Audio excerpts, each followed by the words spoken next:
वर्षी हे एक राजपत्र आलेलं आहे. महाराष्ट्र शासनाच्या नियमात म्हणजे आपल्या काउन्सिलिंग प्रक्रियेमध्ये खूप सारे बदल झालेले आहे. लक्षात घ्या काउन्सिलिंग म्हणजे फक्त रजिस्ट्रेशन करणं, चॉईस फिलिंग करणं एवढंच नसतं. तर या पुढे जाऊन हे जे नियम आहे, तर या नियमांचं मार्गदर्शन सुद्धा खूप जरुरी आहे. खूप आवश्यक आहे. कारण यामुळं आपला विद्यार्थी ट्रॅप होऊ शकतो. तुमचा स्कोअर 550, पावणे 600, 600 जरी असेल आणि जिथं तुम्ही जॉइन आहे, तर त्यांनी जर का या नियमांची माहिती तुम्हाला वेळेवर नाही पुरवली, तर तुमचं खूप नुकसान होईल. तर त्यामुळे थोडं व्यवस्थित हे काळजीपूर्वक ऐका.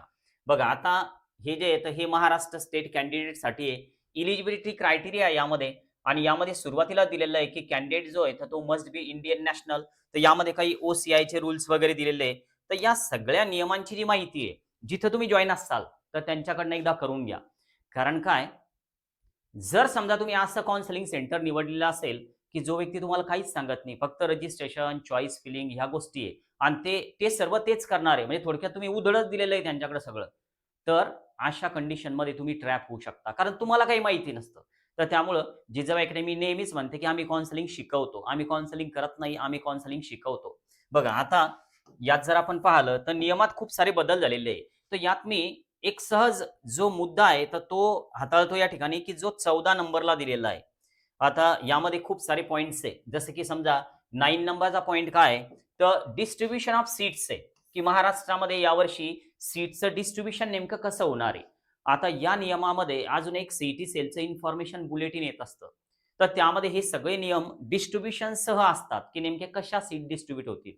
तर आता त्यामुळं या नियमांकडे थोडं आता हे जे पब्लिश झालेले नियम आहे, तर हे अजून एकदा वेगळ्या पद्धतीनं जे काय समजा सीट डिस्ट्रिब्यूट होतील, तर त्या आपल्याला बघायला मिळतीलच. पण आता जो पॉइंट नंबर 14 आहे, की ज्याची चर्चा आपल्याला या ठिकाणी करायची, तर ते एकदा पाहून घेऊया आपण.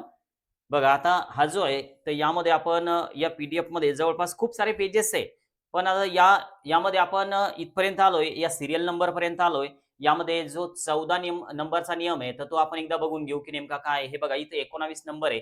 Conduct of discipline. Failure of the candidate in making full and correct statement in the application form. जर तुम्ही ॲप्लिकेशन फॉर्म जी इन्फॉर्मेशन आहे, तर ती जर व्यवस्थित नाही भरली, तर हे इथं एक शब्द लिहिलेला आहे. हे बघा, हे जे आहे ना, तर हे पण महत्वाचं आहे. डिस्क्वालिफिकेशन. तर हे सगळे नियम जे आहेत, हे अगोदरपासूनच या ठिकाणी आलेले आहे. म्हणजे अजून सीईटी सेलचं इन्फॉर्मेशन बुलेटिन सुद्धा यायचं राहिलं आणि हे तर खूप महत्वाचं आहे. 14 नंबरचा पॉइंट आहे पहा. Disqualification for admission. The selected candidate who do not report or do not join the allotted seats in the last round of the admission. म्हणजे थोडक्यात महाराष्ट्र स्टेटमध्ये यावर्षी जो शेवटचा राउंड होणार आहे, तर त्यामध्ये तुम्हाला जर सीट अलॉट झाली, तर तुमच्यासोबत काय होईल? Thereby resulting in the lapse of seat. तुम्ही ती सीट लॅप्स केली असा अर्थ पकडला जाईल आणि शाल not eligible for the admission for the subsequent 2 years. थोडक्यात 2 वर्ष तुम्ही नीट जरी दिली, तरी सुद्धा तुम्हाला महाराष्ट्राच्या काउन्सिलिंगमध्ये भागच घेता येणार नाही. तुम्ही 2 वर्ष डिस्क्वालिफाईड होऊन जासाल. तर हा एक छोटासा नियम की मी तुमच्या समोर फ्लॅश केला. हे भरपूर मोठं पीडीएफ आहे आणि व्हिडिओची लेंथ पण वाढते. आता हे सगळं पीडीएफ आम्ही समजा आपला जो पेड मेंबरचा ग्रुप आहे, तुम्ही जर पेड मेंबर असाल तर तुमच्यापर्यंत हे पीडीएफ पोहोचलेलंच असेल आणि तुम्ही जर कुठे जॉइन केलेलं असेल, तर त्यांनी हे तुमच्यापर्यंत पोहोचवलेलं असेल एखाद्या काउन्सिलिंग सेंटरनं. तर नक्की अगोदर नियमांची माहिती करून घ्या. आपल्या विद्यार्थ्याचं आपलं काही नुकसान व्हायला नको. तर त्यामुळे हा पब्लिक व्हिडिओ मी तुमच्यासाठी बनवला, की असे नियम आलेले आहे. तुम्ही जिथं पण जॉइन आहे, तर त्यांच्याकडनं हे पीडीएफ नक्की घ्या आणि एकदा याला रीड करा व्यवस्थित आणि नवीन नियम परत येतील सीईटी सेलचं इन्फॉर्मेशन आल्याच्या नंतर. तर त्यामुळे एकदम घाबरून जाण्याचं पण काम नाही. पण थोडं अलर्ट व्हा.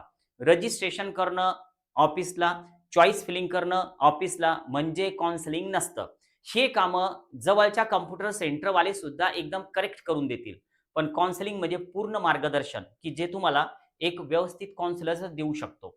आज आपण थांबूया. Okay, bye.